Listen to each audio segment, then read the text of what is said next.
Hey, Mark Sutton with HurricaneTrack.com here. It is Friday, November 29th, 2019, and I have something very exciting and very special to share with you. I'm going to do a Skype call here in just a moment with our good friend Brent Lynn. You see up in these tabs here, this typhoon, Kammuri, out here in the western Pacific. The HurricaneTrack brand is going to go typhoon hunting. In collaboration with our good friend and partner and patron, one of our big supporters, Brent Lynn from the U.S. Virgin Islands. He is going to go and tackle the typhoon in the Philippines using several pieces of technology that we have developed for HurricaneTrack.com, hurricane intercepting, winter storms, that kind of thing. We're going for it. I'm going to help Brent here from North Carolina, and he is going to be boarding a plane in just a little while in the Philippines. So let's get Brent on the Skype here, if I can figure out how to do this. There we go. Start a call. All right, Brent.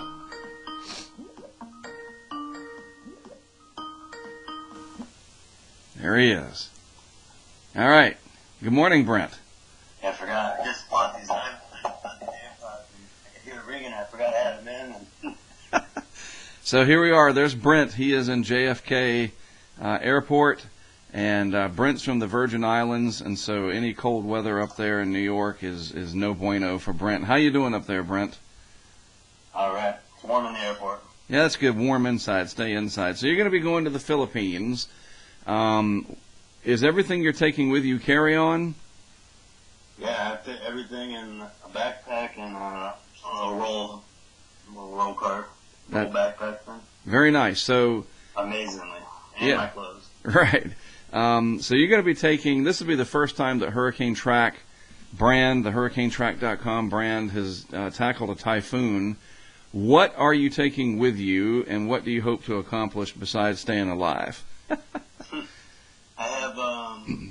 got 2 GoPros with Pelican cases, and I've had my drone. And I have a handheld Osmo and my DSLR camera. So, I mean, hopefully it'd be nice to get 2 of those Pelican cases up, and then get some drone before and after of wherever I may be. And you've also got the drop pressure sensors as well from Kestrel, right? Yeah, I got 2 drop Kestrels, so kind of have to plan it out and see if I want to put both those in a Pelican case or have one that I'll keep with me. Right. Depending on where I'm making it. So, I mean, it all depends because, I'm not sure about strapping stuff up there. Right. If it'll stay there. Right. So you're in JFK. I have one lock in the chain, and then I'll see what they have there. Maybe grab another one. Yeah, you could go to the Lowe's in Manila or Home Depot Manila. Yeah. So you're at JFK now. Walk us through the plan here. You're going to board a big old Japanese airline plane and fly to Manila. How long does that take? Yeah, I've got the Japan Air. I think it's a Boeing 777 or something. So I'm flying to Tokyo first, which is 14 hours, about 14 and a half. And then a 2-hour layover in Tokyo. And then I think it's a 5-hour flight to Manila. How about that? So you'll get there sometime. Yeah, I'll be there Saturday night. Saturday at like 10, so I think Philippines is around 8 hours ahead of America-ish. Okay. Very interesting. So you're going to go into Manila, and you're going to secure like a chauffeur or a driver and figure out, with my help, where you're going to set up. My cousin's wife is from there, and so I've been speaking with them, and she's been on the phone lining up, I think her cousin or her brother's cousin or something, and lining them up to pick me up and then head to whichever direction. Right, and that's what you and I will be working on, yeah. Mm-hmm. Hopefully this will happen during the daytime, and we can get some good video. These unmanned cameras, these were developed originally for hurricanes. We use these, of course, in Michael. So you'll be taking the same type of Pelican cases that we set up for Michael, correct? Yeah, I designed 2 smaller ones. I forgot the number of Pelican case, but so to save space for travel if I can carry them on. Sure. But it's the same concept. So you can see them. But yeah, it's the same concept. It wouldn't fit one of those Maxo batteries. But yeah, same concept. And it'll run for longer than an hour. That's the idea here, is you're going to have a battery pack, but not the giant ones that we use. This is the airlineable version international, but it's going to run. It's different than just taking a GoPro and strapping it to a tree. This will be a case with a larger battery pack, and it'll give you. How many hours have you tested those on? Yeah, I was trying to find because I tested those. Remember, I had that thing I sent in the pictures, but it was easy 24. There you go. Right. At high resolution. Right. So we're talking good high definition. Video. Yep. Very, very high quality video for, hopefully a day, and he probably won't even need that long. And that'll give us a chance to see this typhoon from a very interesting point of view. He's got the pressure sensors, and then he'll be shooting handheld video. He's got the drone for some aerial video as well. First-hand accounts, you name it, and we'll see what happens. I'll be helping Brent here from Wilmington, North Carolina, hone in on where to set up, and he'll be feeding back reports to me. We'll hopefully be able to do some Skype when he's in Manila. He'll also be doing the handheld video where he'll talk to the camera. We'll have that later and build it into our web series, The Hurricane Highway. This could be a very interesting conclusion to Season 1. The Hurricane Highway takes to the air and goes to the Philippines. Yeah, that'll be nice. We shall see. All right, man. Well, I'm going to let you go. Then I'm going to continue with my update here to brief folks that are watching this video on what exactly is happening with the typhoon. And Microsoft keeps wanting me to sign in. That's fun.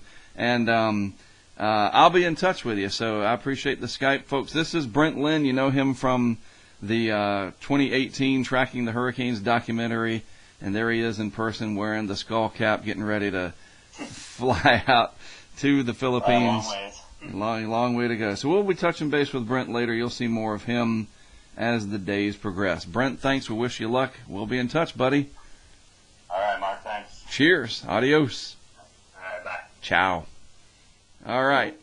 So, get back to me. Pull me up here.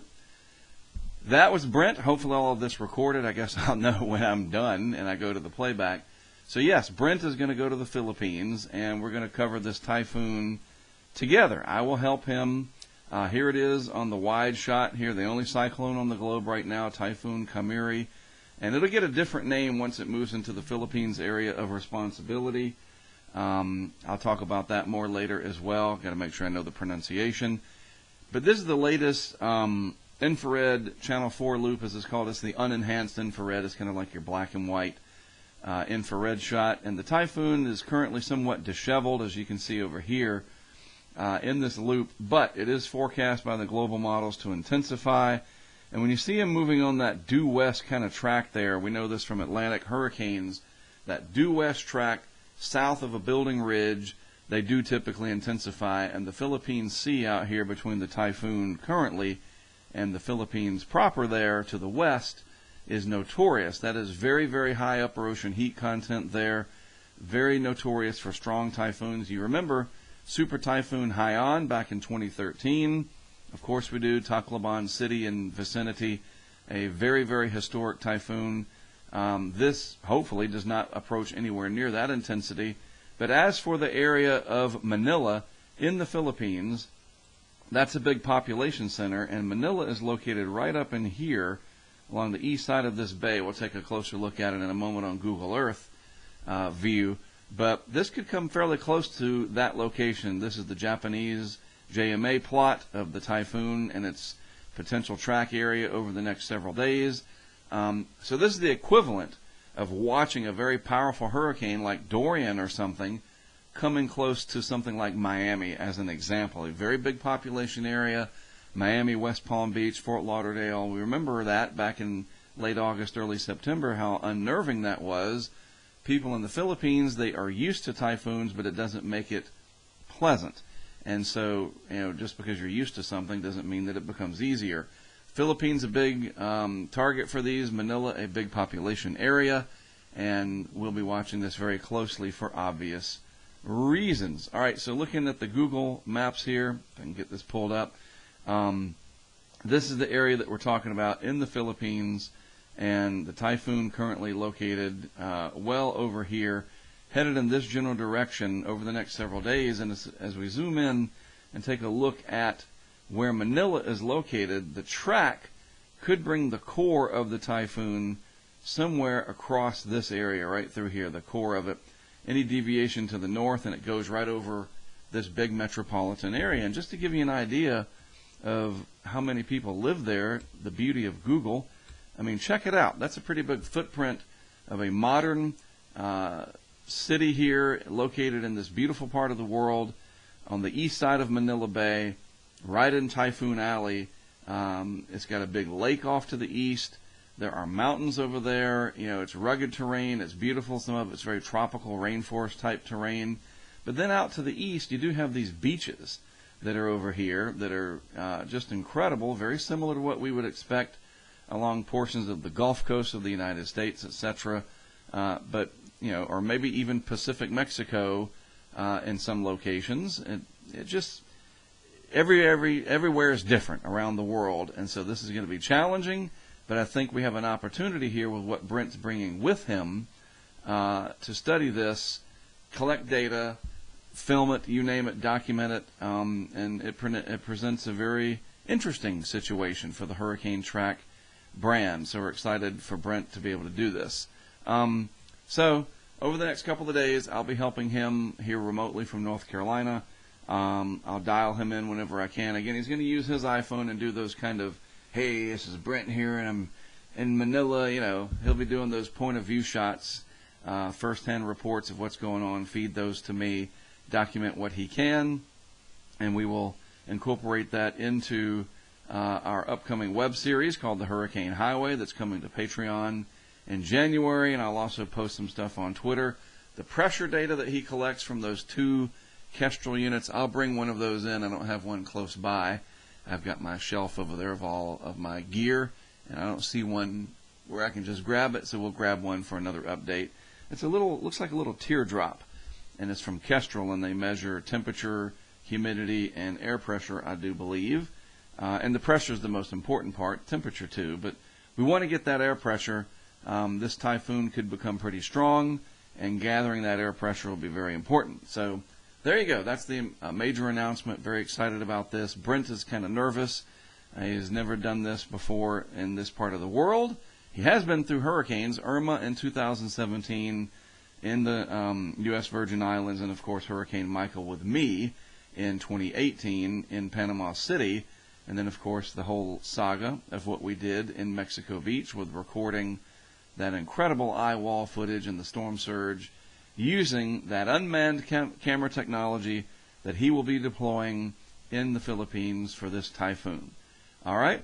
Well, that is it from me for now. I am Mark Seth, HurricaneTrack.com. I'll be updating you more on this as the days go by. Thanks for watching. I have more for you tomorrow.